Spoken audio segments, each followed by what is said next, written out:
You don't need me to tell you that Kevin McAllister is an absolute psycho. Wait, come back. You do need me to tell you that Kevin McAllister is an absolute psycho. Please keep watching. And not only do you need me to prove to you that there was actually a 2004 horror sequel genuinely made in the Home Alone franchise, after 3 and 4, but before Home Alone The Holiday Heist and Home Sweet Home Alone. Yeah, right in there, just right in there in the sweet spot. So, allow me to present to you evidence that will lead you to only one inevitable conclusion about the Home Alone franchise. Welcome to Alternate Take. Now before we get started, thanks to everyone who voted on this to be the next video by an overwhelming majority. And if you want to find out when more stuff comes out on the channel, I'm finding that yes, subscribing works, but also hitting that notification bell is the only way for my videos to reach you through the YouTube fog. Anyway, we need to talk about Kevin McAllister, that is. What do we know about this little scamp? Well, this kid had a traumatic upbringing. Sure, on the surface he lived in a huge house with all the toys and weapons he could ever need, but really all of those material possessions were just a sticking plaster covering up the festering truth. See, young Kevin had to deal with abandonment on more than one occasion. We did it again! Being the victim of a house invasion, watching violent films at much too young an age. Meeting this guy.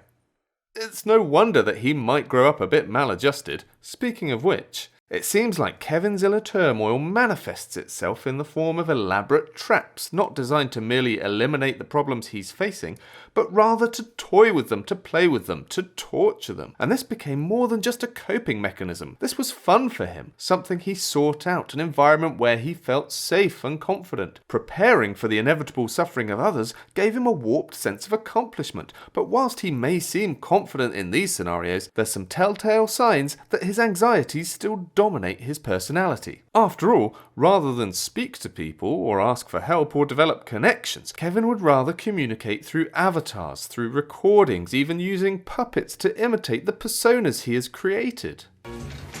Get out of here, you nosy little pervert, or I'm gonna slap you silly!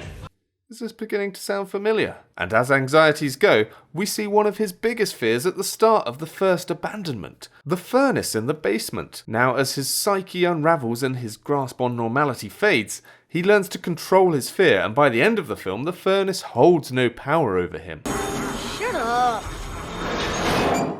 But more than that, what he has learned is the power of fear, the ability to control others with it. Look how he controls this entire group of hotel staff using fear. But soon that wouldn't be enough to merely control the actions of others. No. To control their fates. That's where the real power lies. Because here's the truth you've probably realised by now. It's that this blonde-haired, blue-eyed bedlamite grows up, graduates to become Kevin McAllister no more. But no, he turns into John Kramer, aka Jigsaw, the blonde-haired, blue-eyed antagonist of the Saw horror franchise. A franchise which started in 2004. Side note, this also explains why in 2012's Home Alone The Holiday Heist, the Kevin character is no longer a blonde child, with the studio performing a hard reboot to distance itself from what the Home Alone franchise has become. But let's think about this idea realistically for a second. Physical appearance. Check. Speaking to people via puppets and voice recordings. I want to play a game. Check. Setting traps for people that will likely result in their deaths. Check. Checkity check. There's even one involving a furnace, as the Kevin character still wants to hammer home how the antiquated heating device no longer holds any fear for him. Indeed, now he is its master. And whilst I get that you may think this is a far-fetched theory, did you know that James Wan, the co-creator of the Saw franchise, was quoted on Screen Rant as saying about this theory, "It's amazing. Should have known all along that Macaulay Culkin would grow up to be John Kramer." Should have known? Or did know, James?